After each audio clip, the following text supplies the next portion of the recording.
This video contains major spoilers for Breath of the Wild, Xenoblade 2, and Nier Automata. I'm a bit weird when it comes to stories. I've always been drawn to the sadder narratives.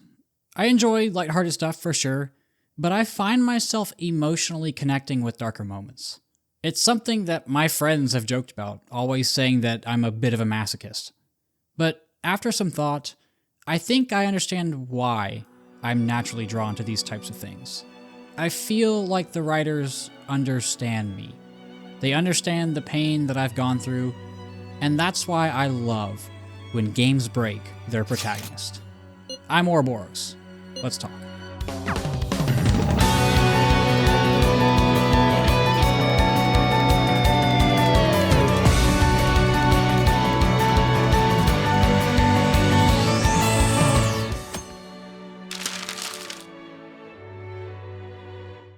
Rex from Xenoblade 2 was my first thought when planning this video. He's just a boy. He retains this childlike hopefulness throughout the entire game, and Monolith was deliberate with this. One of the developers even stated that, after the seriousness of previous Xeno games, he wanted Xenoblade 2 to be more of a boy meets girl type of story. Rex's naivete contrasts with many of the more serious characters in the game. He serves as a glimmer of hope for the party's search for Elysium.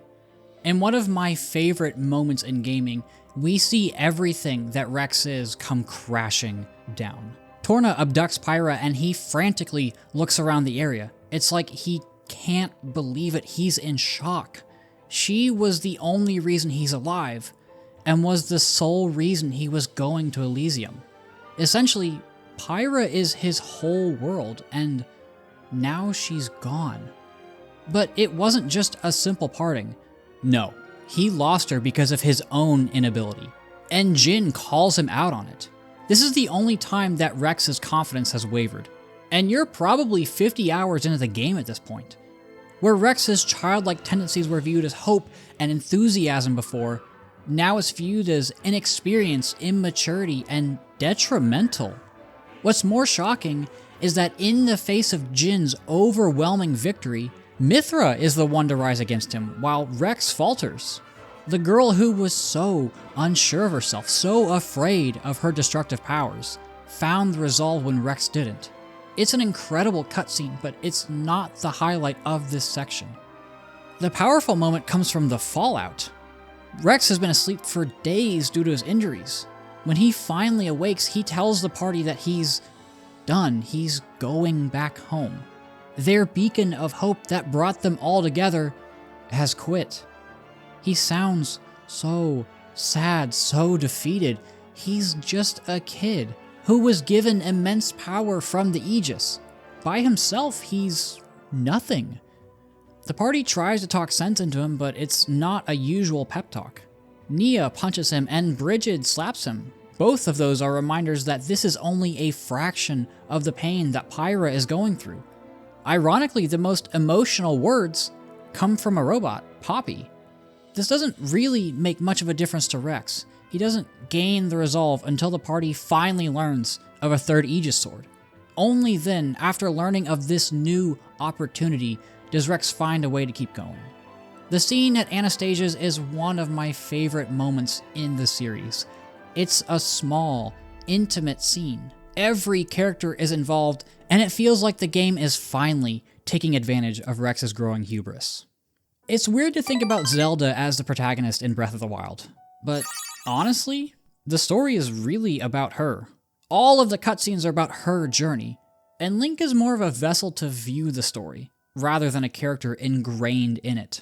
Unlike Rex, who was broken down swiftly and severely, Zelda slowly falls apart throughout the course of the memories. You see the cracks start to form early as she tries and tries and tries to live up to her duty. It's a side of Zelda we hadn't really seen before, one of failure.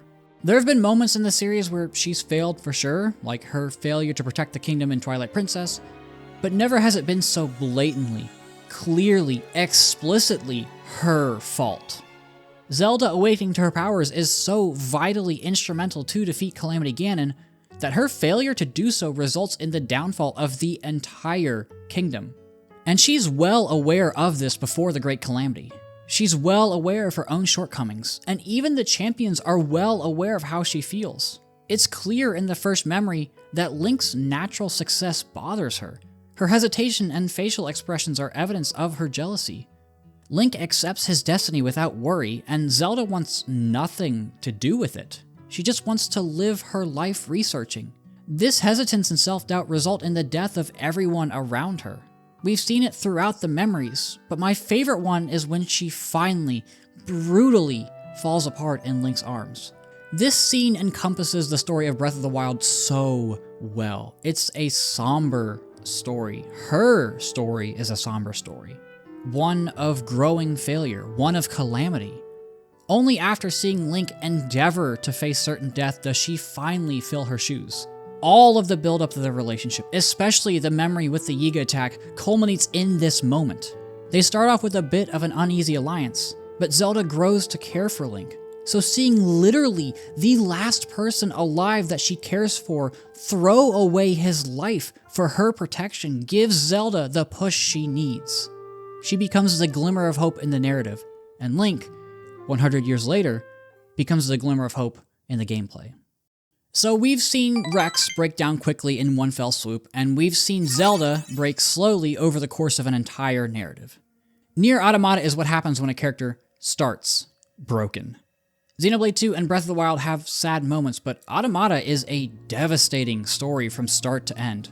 Right off the bat, 2B hits us with how life is pain, and she wishes that she could kill God. It's not even trying to be subtle. She's so broken when we get to her, but we don't even really see the full extent of it until the end of Route A.